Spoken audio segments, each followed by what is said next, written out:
Hello. Okay. Hey, welcome back. Hi, Gator. It's fantastic to have you here.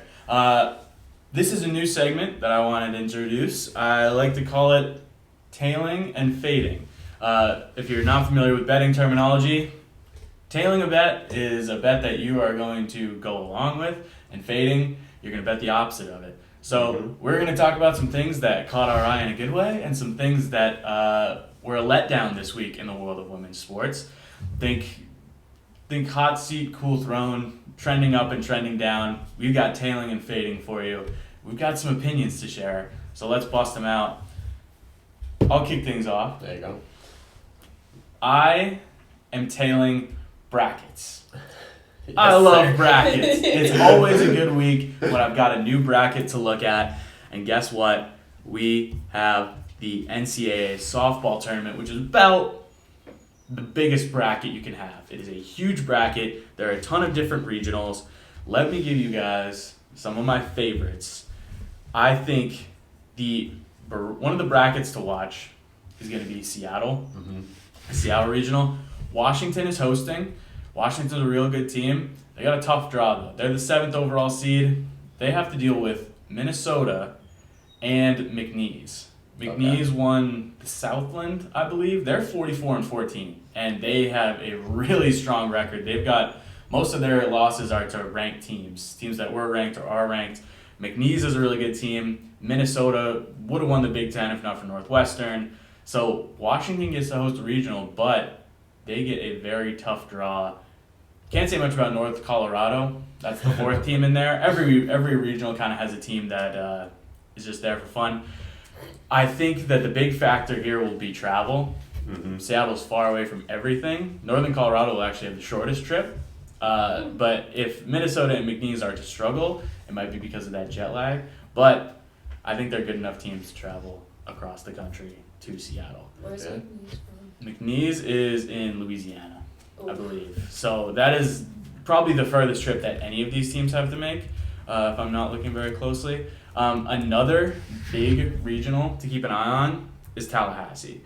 Number 3 Florida State, one of the best teams in the country, obviously. They get a very tough draw in their pool. They have to deal with South Carolina, who almost won the SEC and is like the hottest team in the country right now, and UCF, who won the American handily. So Florida State is not going to have a cakewalk to the Super Regional.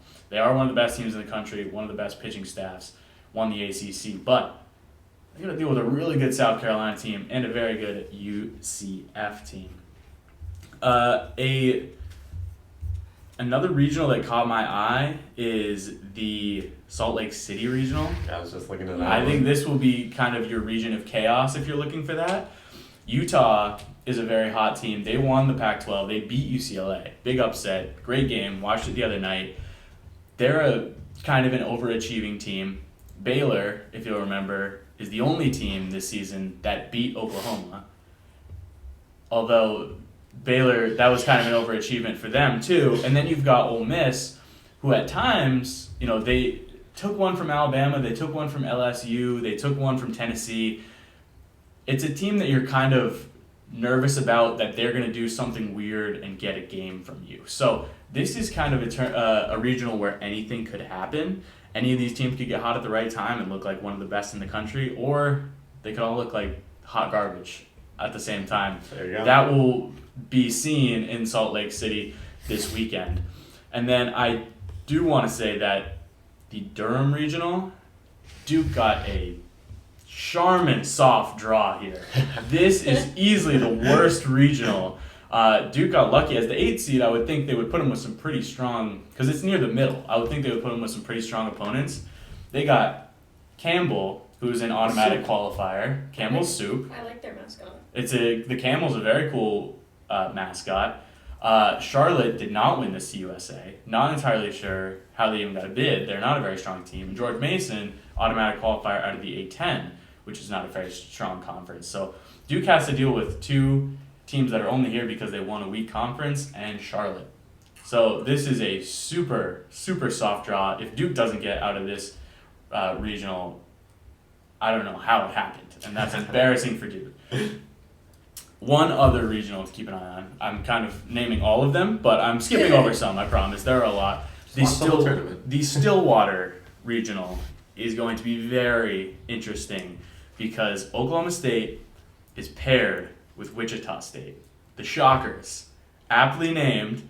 They come from the American Conference, but they're a very good team. They're prone to upsets, and they already beat Oklahoma State one time this season. Two times, actually, this season. They beat them twice. Oklahoma State has been underachieving all season long. They've been disappointing, haven't been winning the games they should have. They didn't win a single game in the Big 12 tournament. They lost their opener to Kansas. So this is a team that's prone to disappointment against a team that's prone for an upset that has already beat them twice. So I think Wichita State is actually my favorite coming out of Stillwater. That's definitely one to watch. Will Oklahoma State actually live up to their expectations, or will they do what they've been doing all season long? That's your softball rundown.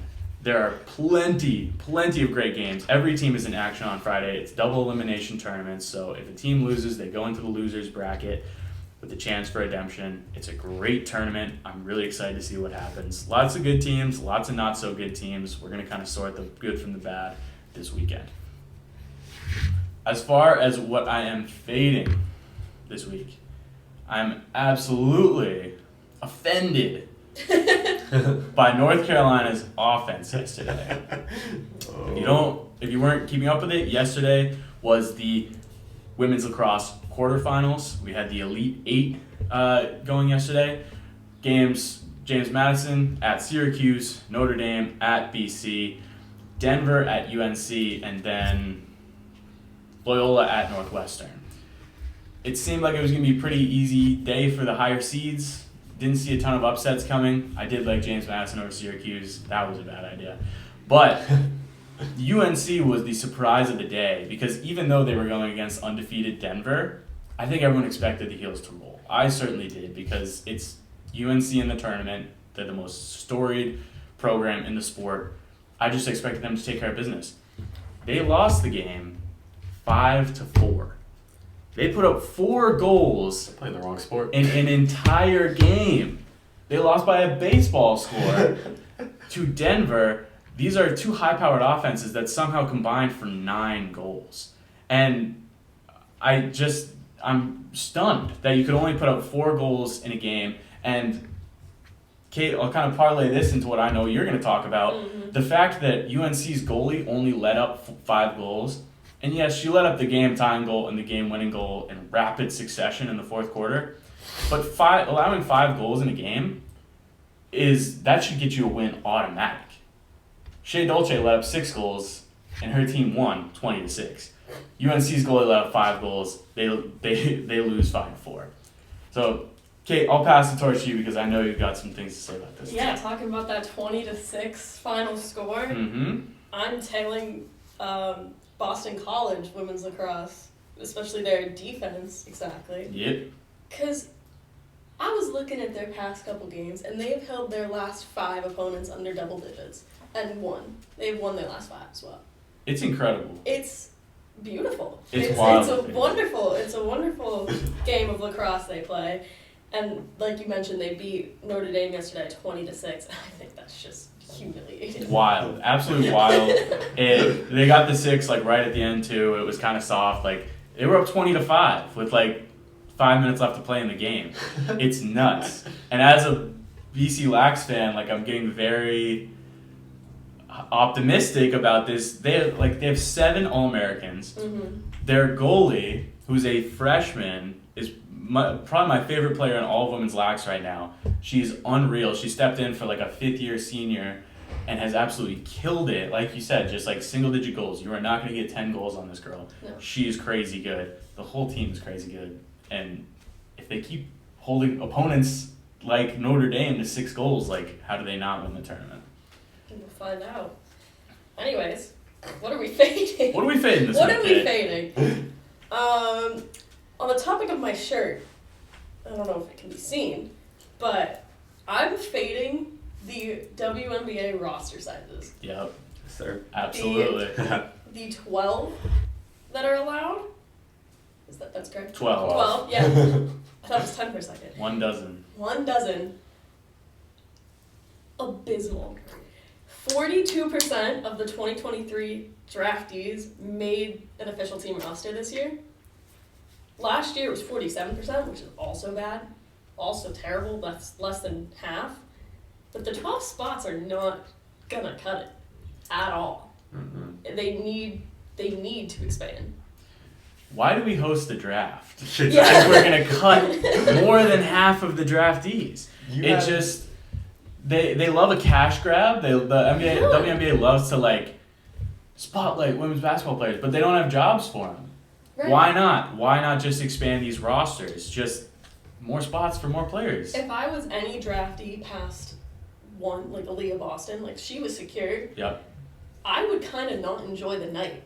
I would hate the WNBA draft. If you're not a consensus top 10 pick, we had the number 11 pick. Abby Myers got cut. See ya. The number 11 pick. That's the first round. Why? Why did you even draft her? Right, but also we wonder why girls are staying in college Duh. to take another COVID year. The choice is easy. NIL deals. The money, the security, the perks. Like, there's no reason that you would want to play pro basketball unless you Why are not? the 1-1 pick. Like, Yeah. Or I unless they absolutely expand. talking to 15 you. spots, please. Please and thank you. Anyways, that's my tailing and fading. I liked this little segment. Thank you for including me. Absolutely. All right. Damon, what are you fading, big dog? I'm going to go fading first. I'm fading Alexis Morris. Damn. Tough. Tough. Maybe I'm fading the Connecticut Sun Vets. I don't know. Ooh, okay. Okay. If anyone saw her rant on Twitter, she said, "Y'all gotta know when it's time to hang it up." Yeah, I did see that. Give the young guns some run. Alexis Morris, good luck. I feel like you might have hurt your shot at making all the roster by saying all that. Facts. Someone replied, didn't they? They said this spot was earned, not given. I did not see that, but I saw hope that. so. Well, we can attach that. Well, we can talk about that.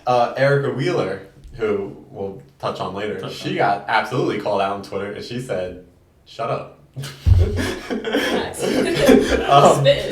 So the vets run the league, obviously, with 42% of the rookies making it. Easily. So if you're gonna talk down on the vets, good luck. Mm. I'm pulling for you, Alexis. I love watching you at LSU. I was really hoping you'd make it on the Sun team. The Sun team I'm a fan of. I really like this team. You're a fun player. Good luck. I've got it's one that's up in the air for me. I'm curious if we're tailing or fading. Talking to yourself?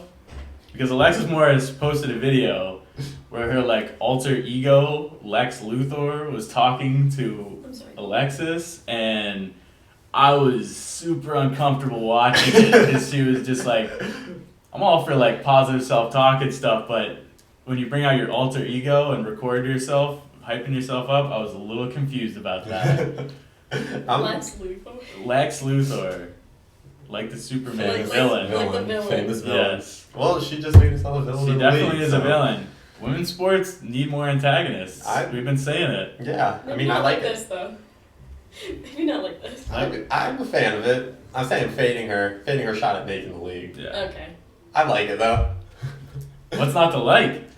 All right, let's go. I'll build on Kate here. I'm tailing expansion. Yes. Come on, easily. Toronto proved they're league ready. Yes. 19,000. They sold out Scotiabank Arena, highest viewed preseason game ever. Mm-hmm. They sold out 98% of the merch there. The other 2% was ugly. That's all we're gonna put it. We'll say it. It was. We were there. You go into the store.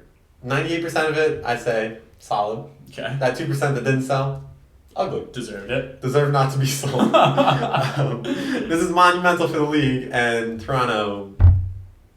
I was in the press room. I was lucky enough to get a press pass with the bettingthew, representing bettingthew.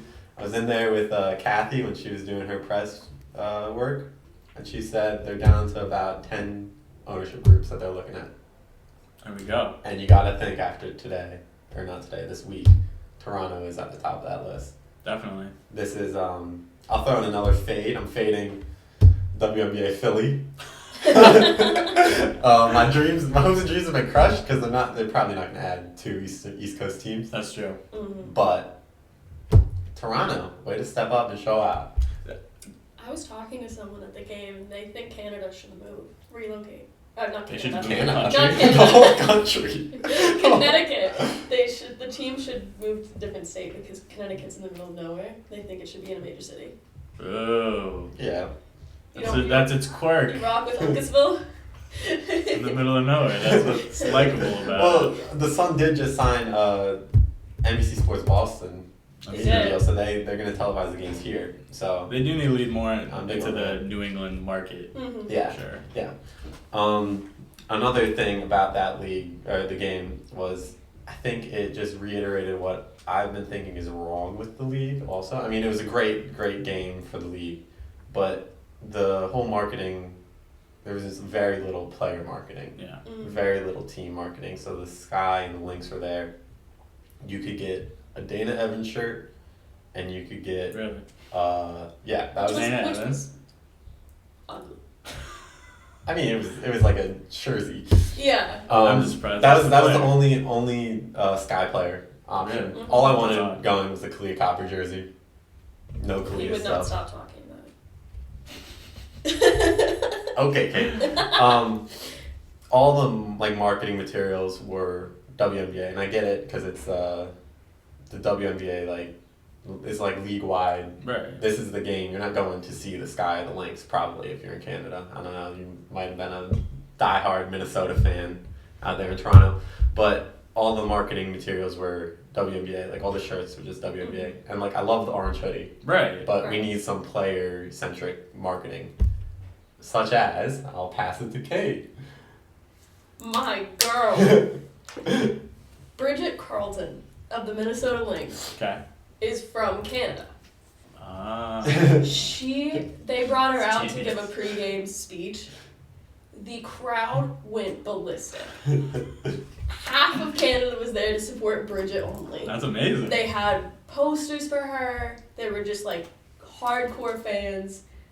And I think if there were ever to be a team brought to Canada, I think Bridget should jump ship. I think Send all the Canadians up there. Top Take them rated. out. Get 'em out of here. We don't want No them. more work visas. But it would be a huge immediate attraction to the Canadian team for Canadians because they already love Bridget. That's genius, and that's exactly the kind of individual marketing that WNBA should be trying to do.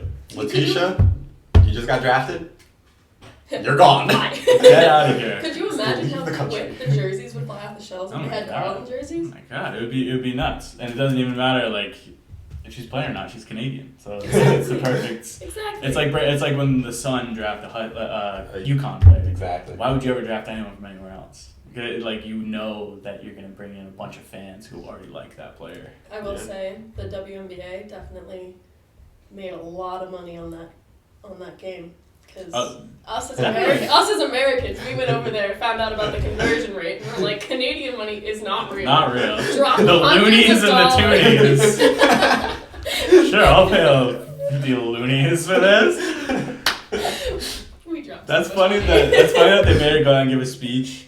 It's like when they like sent an NBA game to Japan and they had like Rui Hachimura like speak Japanese, and then they sent out Draymond. He was like, "Ni hao."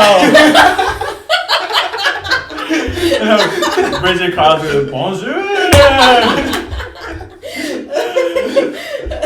What up, Canada? How you doing? I think she said, "What up, Canada?" What up, when she said Canada? it. And then she went out there and got like 10 minutes of run. Yeah. Hey, you And know it what? was. Good enough. That's good enough. But Canada ate it up. Canada. Well, listen, if they want a team, there are plenty of players that are available. Yeah. Well, Clearly. we want to talk about roster expansion. Who do we think? Do we think we could make a competitive WNBA team out of just the players that got cut? I think just from the players that got cut in the last Alexis 2 Moore's weeks, got some beef. we can make almost playoff team because that playoff field is big. Let's see. Who do we want on our all cut team? going to Toronto, start a new franchise. Everyone who got cut, you're invited.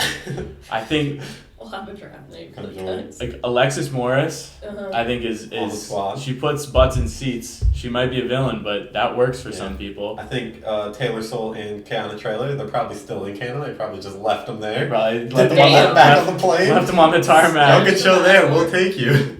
Yeah, like those are WNBA players right there. Yes, sir. Look, in the last 2 years, the Wings have cut just in this offseason. The Wings have cut their number 11 pick from this season, Abby Myers. 2 seasons ago, 2021, number 1 overall pick, Charlie Collier. Yikes. That's a WNBA player right there, former number 1 overall pick. We had Destiny Henderson waived. Yeah, that was surprising. That's a shock from the Fever, like trying to build a young core.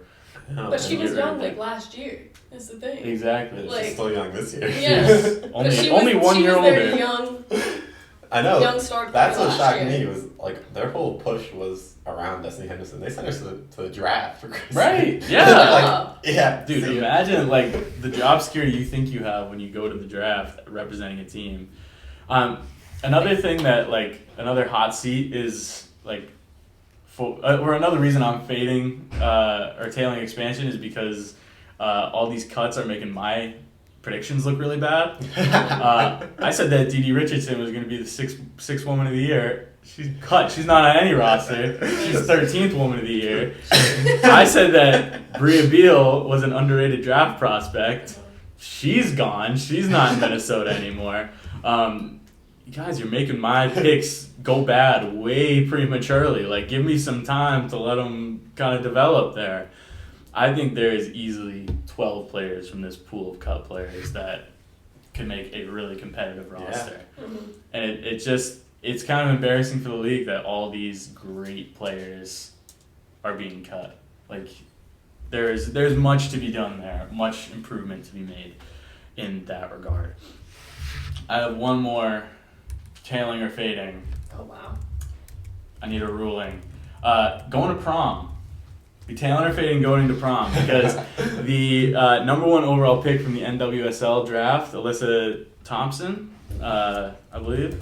Let me get that name right.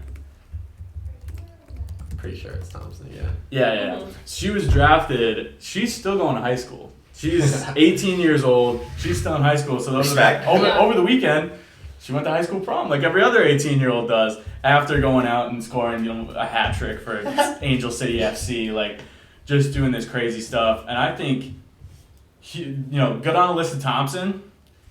Good on her date.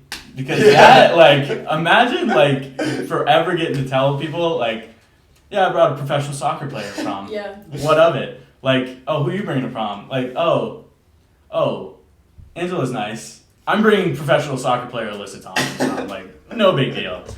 And assuming this guy, like, maybe she asked him, maybe they had a mutual agreement, but if we're assuming that he asked her, like, good on you, dude.